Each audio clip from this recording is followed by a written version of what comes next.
ओम भूर्भुवस्वः तत्सवितुर्वरेण्यं भर्गो देवस्य धीमहि धियो यो नः प्रचोदयात्। उस प्राण स्वरूप, दुखनाशक, सुख स्वरूप, श्रेष्ठ, तेजस्वी, पापनाशक, देव स्वरूप परमात्मा को हम अपनी अंतरात्मा में धारण करें। वह परमात्मा हमारी बुद्धि को सतमार्ग की ओर प्रेरित करे। भाइयों बहनों, जय श्री राम, जय गुरुदेव, जय माँ आदिशक्ति। बड़े समय के बाद में आप सबसे रूबरू होने का सौभाग्य प्राप्त हो रहा है।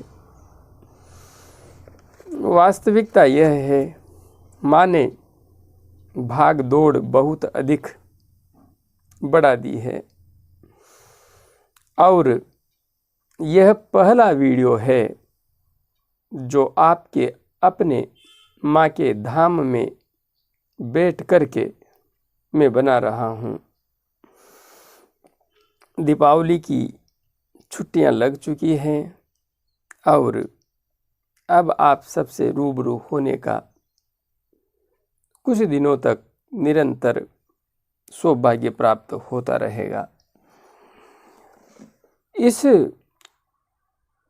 शुभ अवसर पर मैं आज एक अत्यंत महत्वपूर्ण जिज्ञासा को सम्मिलित कर रहा हूँ। श्री लीलाधर अहिरवार जी ने अपनी जिज्ञासा प्रकट करते हुए लिखा है। वैसे जिज्ञासा को प्रकट किए हुए लंबा समय हो गया है, किंतु इस जिज्ञासा को मैं आज सम्मिलित कर रहा हूँ। लीलाधर जी लिख रहे हैं, गुरु जी जय श्री राम। जय श्री राम लीलाधर जी। एक प्रश्न है कि अमृत स्राव होने लगे तो उसके बाद और क्या स्थिति बनती है। अभी एक समस्या है कि खाना हजम नहीं हो रहा है, मेडिसिन काम नहीं कर रही है, ट्राई किया पर बहुत तकलीफ हो जाती है। अगर आपको इसके बारे में पता है तो बताएं, और यह कब तक रहेगी। मेरी कहीं पर भी जाने की इच्छा नहीं होती है, जैसे मन ठहर गया हो। मेरे ऊपर ज्ञान की अपार वर्षा हो रही है, मानो इस प्रकृति की हर एक वस्तु, चाहे सजीव हो या निर्जीव, सबसे ज्ञान प्राप्त हो रहा है। मन में विचारों का सैलाब सा आ गया है। मुंह में बहुत मीठा मीठा सा सुखद रस आ रहा है। संसार नया सा लग रहा है। खाने के बारे में विशेष जानकारी देवें गुरुजी। वैसे तो मैं मांस, मदिरा, लहसुन, प्याज, अचार, ज़्यादा तीखा व तेल युक्त सामग्री नहीं खाता हूँ, पर अभी कुछ दिनों से पाचन क्रिया ठीक नहीं है। मुझे साधना करते हुए 3 वर्ष हो गए हैं। श्रीमान लीलाधर अहिरवार जी, आपने यहाँ पर जो अपनी जिज्ञासा प्रकट की है और जो अपनी आत्म स्थिति का वर्णन किया है, मैं अपने व्यक्तिगत अनुभव से जब इस स्थिति का विश्लेषण कर रहा हूँ तो मुझे दिखाई दे रहा है कि आपके साथ जो घटित हो रहा है उसमें बहुत कुछ विरोधाभासी है, जो कि साधना पथ पर आगे बढ़ते हुए शायद मेरे साथ घटित नहीं हुआ है। जो कुछ आपने लिखा है उसका विस्तार से विश्लेषण कर लेते हैं। आपने लिखा है कि अमृत स्राव होने लगे तो उसके बाद और क्या स्थिति बनती है। अमृत स्राव जब होने लगता है तो इस अमृत स्राव के कारण हमारे शरीर में दिव्यता का आविर्भाव होता है। हमारे शरीर में प्राण का प्रवाह एक एक नाड़ी में सुचारू रूप से होने की स्थिति निर्मित होने लगती है। हमारा शरीर कोमल होने लगता है। एक बच्चे के जैसे जिस प्रकार से एक बच्चे का शरीर सॉफ्ट होता है, उसी प्रकार से सॉफ्टनेसता हमारे शरीर में भी आने लगती हैं। जब एक व्यक्ति की आयु बढ़ती है तो कोशिकाएं मरने लगती है और इससे शरीर में अकड़न आने लगती है, शरीर अकड़ने लगता है। जबकि अमृत का स्राव होने के बाद हमारी कोशिकाओं के जो मरने की दर है वह एक तरीके से बंद सी हो जाती है और जो मृत कोशिकाएं हैं वे भी फिर से पुनर्जीवित हो जाती है, फिर से क्रियाशील हो जाती हैं। इसलिए साधक जिसके भर भर के अमृत बरस रहा है, उसकी आयु जितनी उसकी आयु है उससे कई गुना कम दिखाई देने लगती है और कम दिखाई ही नहीं देने लगती, वास्तविक अर्थ में आयु घट ही जाती है, क्योंकि शरीर फिर से युवा हो जाता है, फिर से शरीर में नई जान आ जाती है, एक एक कोशिका में फिर से नई क्रिया शक्ति का संचार हो जाता है। आपने लिखा है खाना हजम नहीं हो रहा है, बस विरोधाभास यहीं से शुरू हो रहा है। आपको अमृत की प्राप्ति हो रही है लेकिन खाना हजम नहीं हो रहा है। आपने ये भी लिखा है आप खटाई भी नहीं खाते, तेलीय वस्तुएं भी नहीं खाते। हाँ, तेलीय वस्तुएं खाने से सामान्यतया जो तेल हम सब्जी में खाते हैं कम मात्रा में, उससे कोई समस्या नहीं है। घी अवश्य खाना है। घी खाने से हमारे शरीर के अंदर एक ऊर्जा का संचार तो होता ही है, उसके साथ ही शरीर में चिकनाई बनी रहती है। इसलिए मिल सके तो गाय का घी का सेवन अवश्य कीजिए, हमारे शरीर के लिए बहुत ही लाभदायक रहता है। और एक साधक के लिए तो गाय का घी अपने आप में बहुत अच्छा है। दूध अवश्य पीना चाहिए, दूध भी बहुत अच्छा है।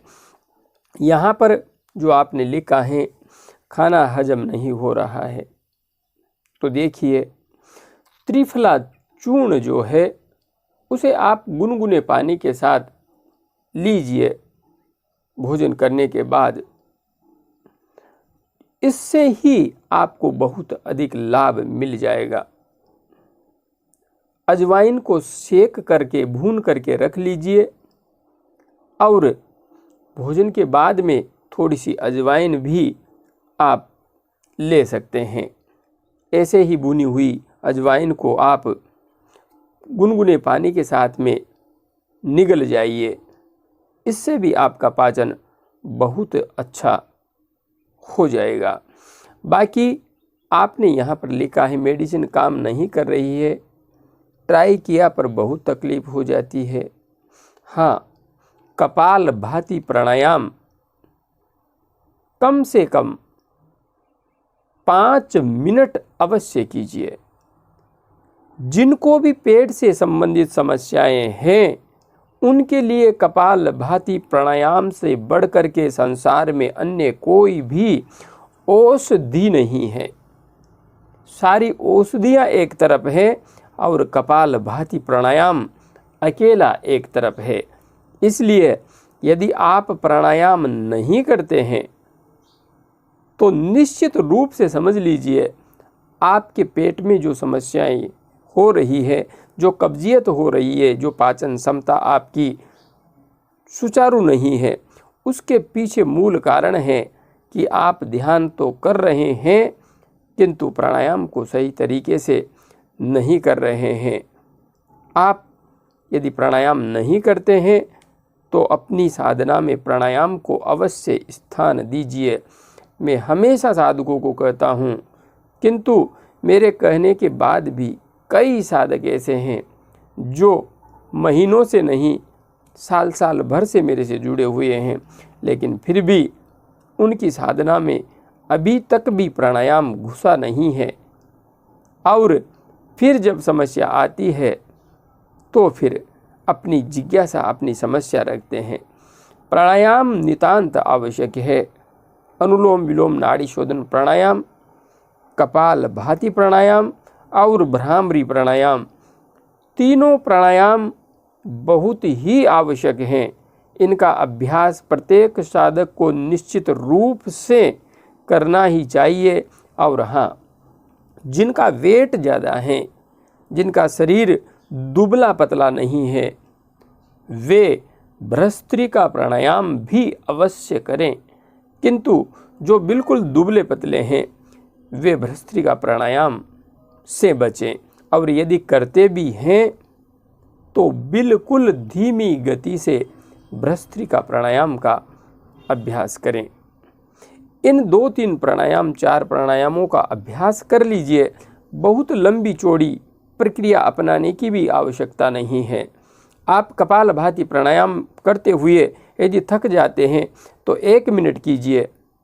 1 मिनट करने के बाद में आप फिर 1 मिनट तक नाभि पर उगते हुए सूर्य के अरुणिम प्रकाश का ध्यान करते रहिए। फिर वापस शुरू कीजिए। फिर 1 मिनट तक कपालभाति प्राणायाम कीजिए। फिर नाभि पर ध्यान कीजिए। फिर 1 मिनट कीजिए। इस प्रकार से आप 5 मिनट अभ्यास कर सकते हैं।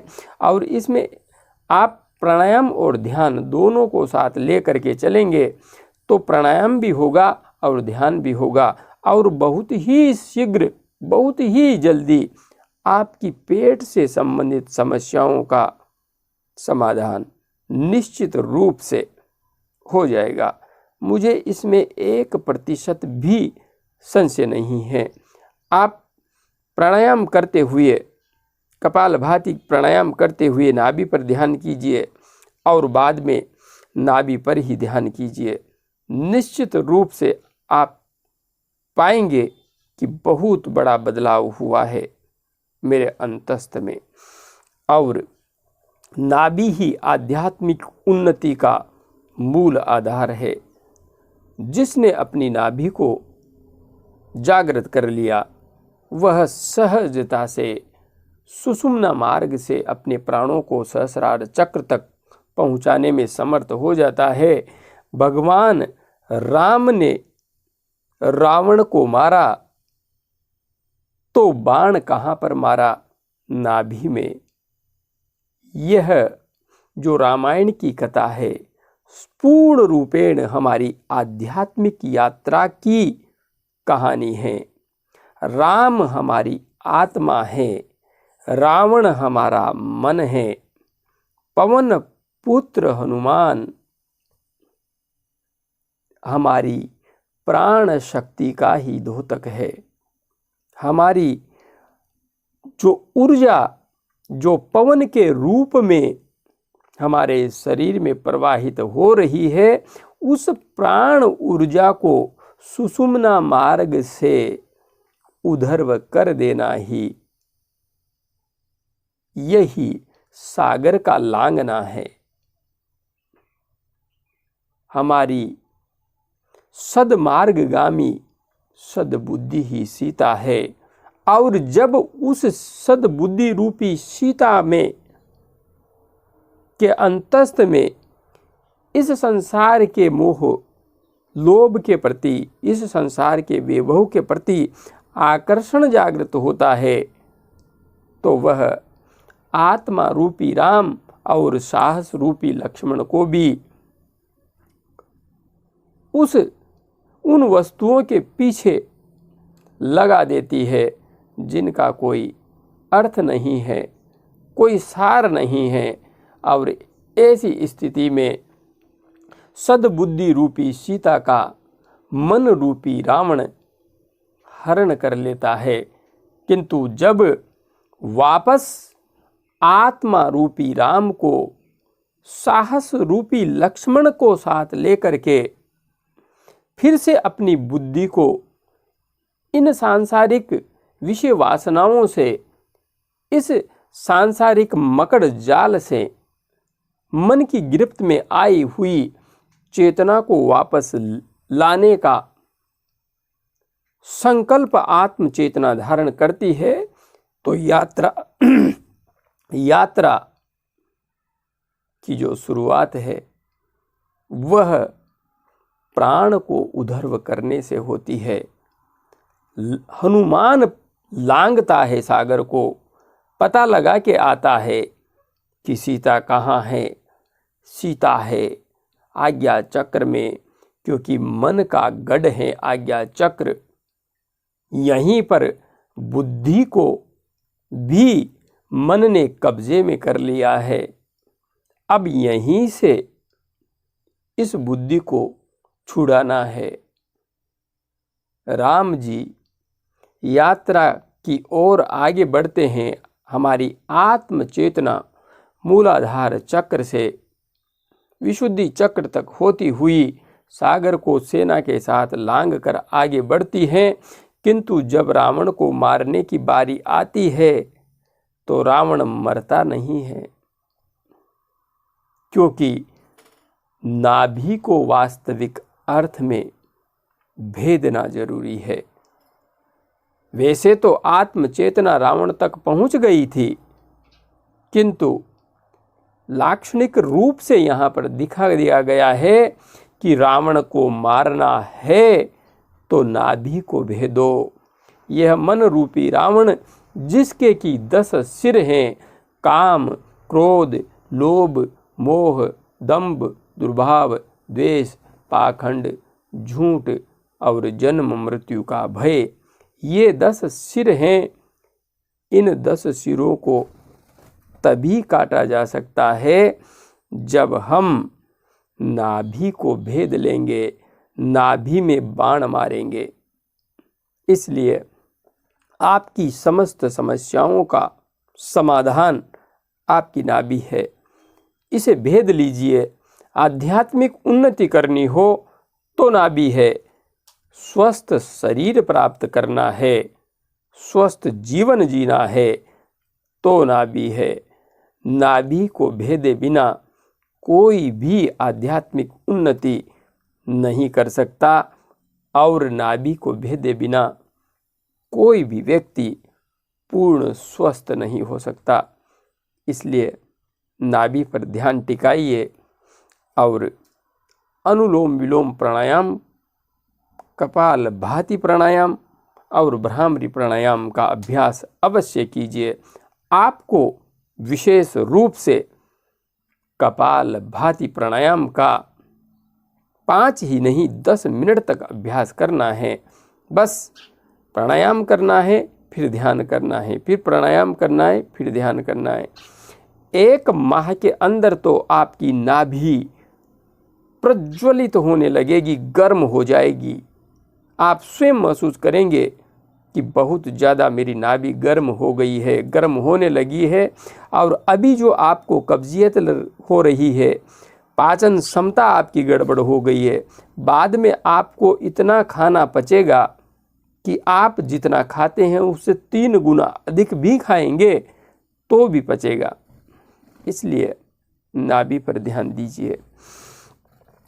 आगे आपने लिखा है, जैसे मन ठहर गया हो, मेरे ऊपर ज्ञान की अपार वर्षा हो रही है, मानो इस प्रकृति की हर एक वस्तु चाहे सजीव हो या निर्जीव सबसे ज्ञान प्राप्त हो रहा है।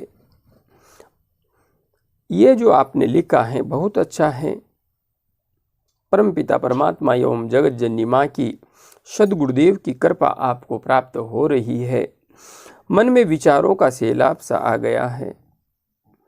अब यहाँ पर जो स्थिति आपकी बन रही है उसमें तो यह जो अमृत का स्राव होता है, यहाँ आकर तो विचारों का सैलाब जो आ रहा होता है वह ठहरने लगता है।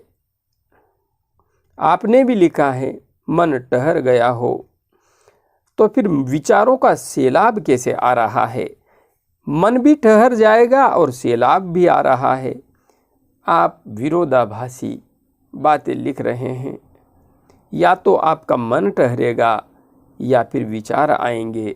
विचार आना, विचारों का सैलाब उठना, यह साधना की प्रारंभिक अवस्था है। और मन का ठहर जाना, यह साधना की अत्यंत उच्च अवस्था है।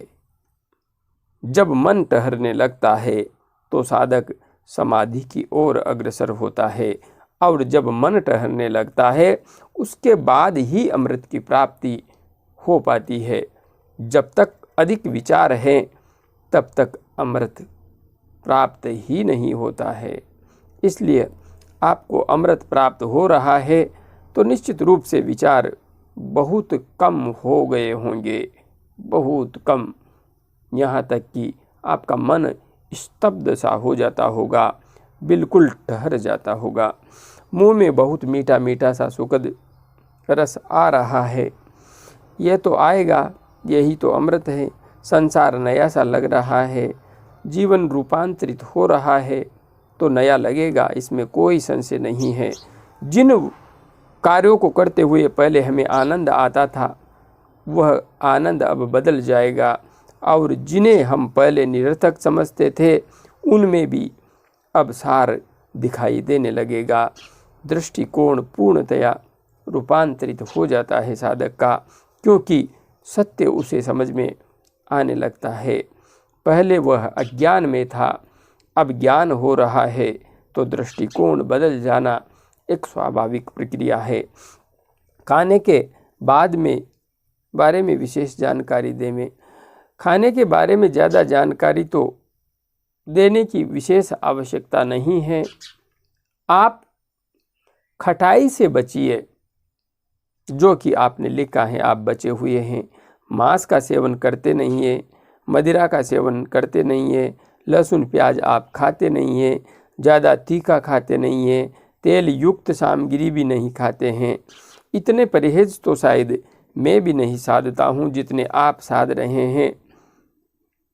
इसलिए यदि आप मिर्ची खा लेते हैं, तीखा थोड़ा सा खा लेते हैं, तो मुझे नहीं लगता कि कोई विशेष समस्या इस साधना पथ पर आती है। लेकिन मिर्ची कम ही खानी चाहिए। जहाँ तक बात है तेल युक्त, तो तली भुनी वस्तुएं खराब रहती हैं।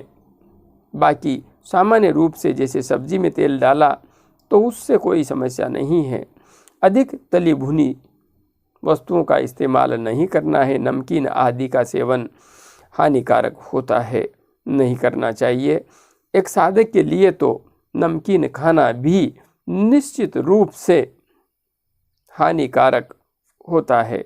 यह मैं व्यक्तिगत अनुभव से ही कह रहा हूँ।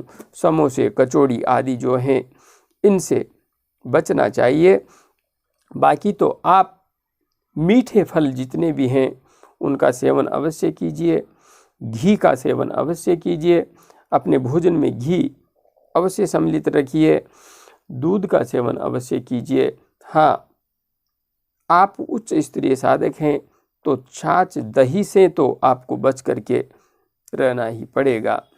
बाकी आप चाहें तो अश्वगंधा पाउडर ले सकते हैं विशेष शरीर में एनर्जी के लिए, और सामान्य खान पान रखते हुए आप सहजता से आगे बढ़ सकते हैं साधना के पथ पर।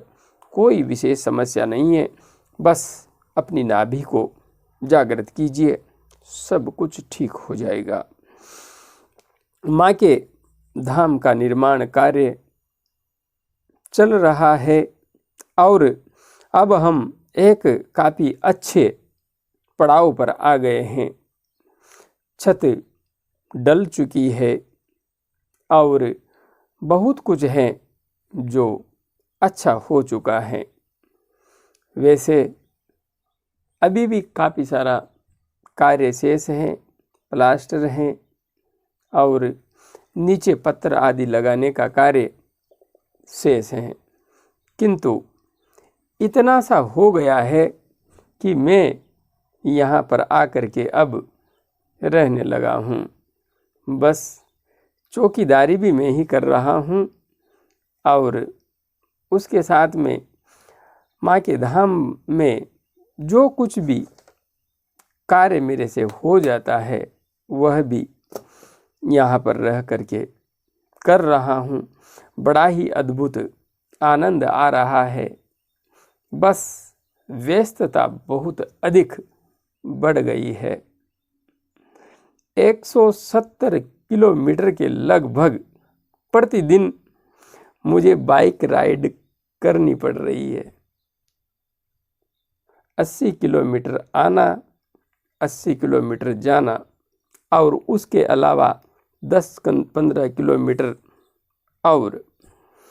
इसलिए आप सबको समय नहीं दे पा रहा हूँ, क्योंकि सुबह से शाम तक समय मिल ही नहीं पाता है। फिर भी जैसी माँ की इच्छा है, बस हम धीरे धीरे ही सही आगे बढ़ रहे हैं और एक समय ऐसा आने ही वाला है जब निश्चित रूप से हम सहजता से उस चरम अवस्था को संघर्ष के दौर से निकल करके प्राप्त कर लेंगे, जहाँ पर पहुँचने के पश्चात हम माँ के इस धाम को भारतवर्ष का ही नहीं, संपूर्ण विश्व का अध्यात्म के क्षेत्र का एक बहुत ही उच्च स्तर का अनुसंधान केंद्र बनाएंगे।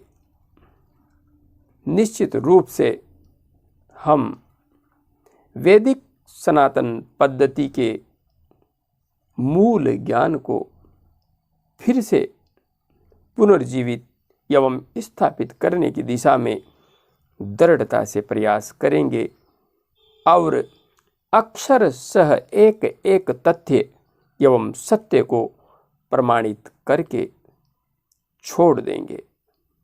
इसमें हमें कोई संशय नहीं है। जय गुरुदेव, जय माँ आदि शक्ति।